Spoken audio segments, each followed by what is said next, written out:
Good evening guys. Dito tayo ngayon guys. Nag-prepare Ataman. ng ulam for dinner. Ayan, hinugasan Pagkahuman ko na ana. ang Imute naman mo sibuyas ni. at saka itong mga gulay, tsaka yung tangad, garlic at saka atsal at saka onion. Ayan guys, hugasan natin to gulay. Panghalo ko ito sa aking tinola na isda.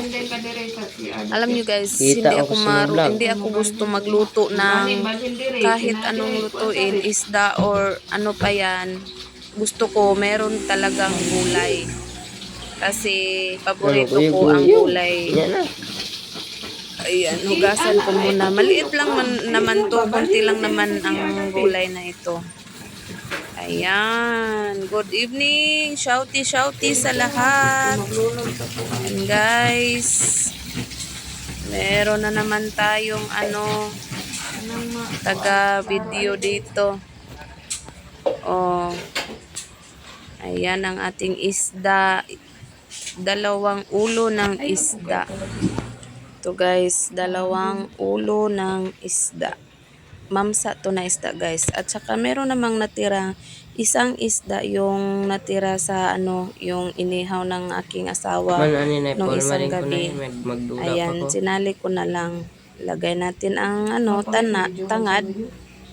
At saka itong mga sangkap, garlic at saka onion. At saka lagyan natin konti ng magic sarap. Ayan.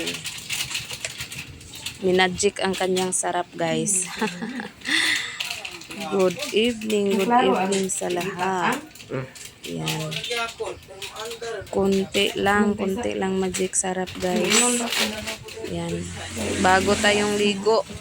Kaligo tayo kasi ang init. Ayan guys. Ang sarap sa ulam natin guys. Oh, shouty sa lahat. Ayan, at salamat sa inyong suporta. Pila ka kuan? Sa play ng aking video. Ayan, hintayin na lang natin kumulo yung tubig ng pinakulo natin or sabaw. Ayan guys, tingnan nyo guys. Hanggang dito na lang ang pag-voice over ko. Tingnan nyo ang aking tinola, hindi pa kumulo. Ayan. Thank you so much. And meron tayo ditong yung inihaw na maliit na manok. Ayan. Thank you for watching.